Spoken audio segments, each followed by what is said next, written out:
समंदर की पाताल तक तो शायद कोई पहुंच गया हो, लेकिन माँ के प्यार का किनारा आज तक किसी को नहीं मिला। माँ जब बोलती है तो उसके लहजे में जिब्रील बोलता है। माँ जब मुस्कुराती है तो लगता है जन्नत की सारी गलियां खिल उठी।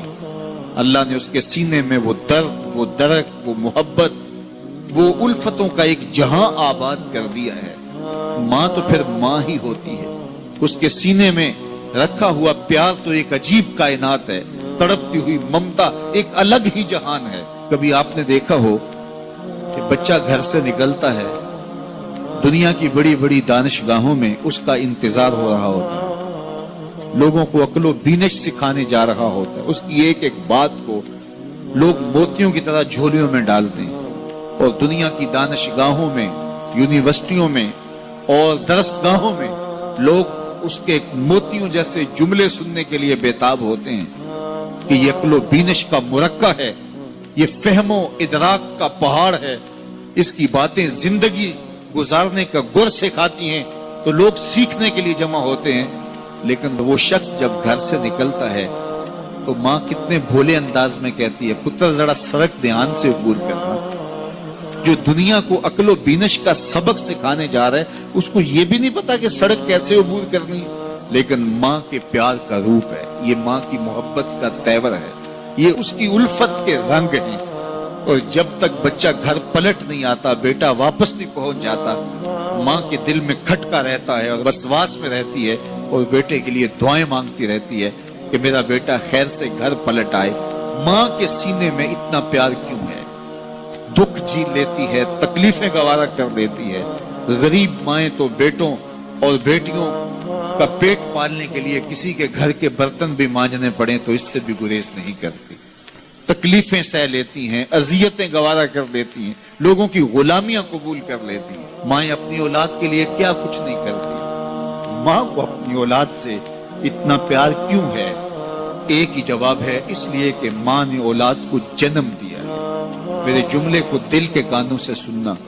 जिस माँ ने जन्म दिया है वो इतना प्यार करती है तो जिस रब ने खलक किया है वो कितना प्यार करता है। जन्म देने वाली के प्यार का ठिकाना कोई नहीं, तो जो खलक करने वाला है उसके प्यार का अंदाजा कौन कर सकता? तो माँ गवारा नहीं करती कि मेरा बेटा भूखा रहे, तकलीफ में रहे, बेटा भूख में तड़पे तो माँ बेचैन हो जाती है। तो जो 70 माओं से ज्यादा प्यार करता है उसने कैसे गवारा कर लिया कि मेरा बंदा भूखा रहे?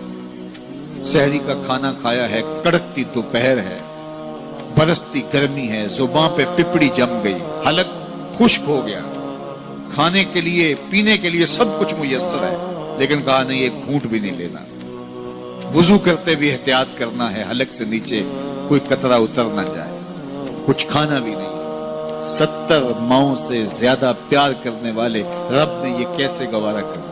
इस मसले को समझने के लिए फिर दोबारा माँ की आगोश में आना पड़ेगा। बेटा बीमार हो गया, माँ डॉक्टर के पास ले गई, उसने दवा तजवीज की, सिरप लिखा, वो कड़वा था, बेटा पीता नहीं। माँ ने जबरदस्ती उसको लटा लिया, उसका हलक खोला, मुंह खोला, उसमें कतरे सिरप के टपका रही है। बच्चा चीखता है, रोता है, लेकिन जूजू वो कतरे हलक से नीचे उतरते जाते हैं, माँ के चेहरे पे तमानियत आती जाती है। क्या माँ सफाक हो गई है? नहीं।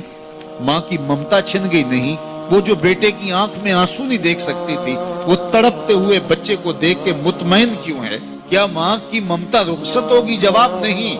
तो फिर क्यों माँ इतनी खुश है? कहा बेटा नहीं जानता, माँ जानती है।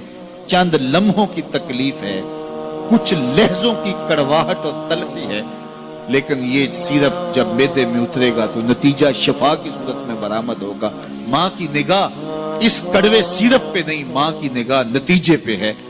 कहा 70 माओं से ज्यादा प्यार करने वाला रब तुम्हें बहुत प्यार करता है, लेकिन भूख और प्यास इसलिए गवारा करवाई जा रही है, लअल्लकुम तत्तकून। इसका नतीजा तकवे की सूरत में बरामद। तुम्हें इत्तिका की दौलत मिलेगी, तुम तकवे का नूर पालोगे। इसलिए महीना एक मौका है, एक फुर्सत है।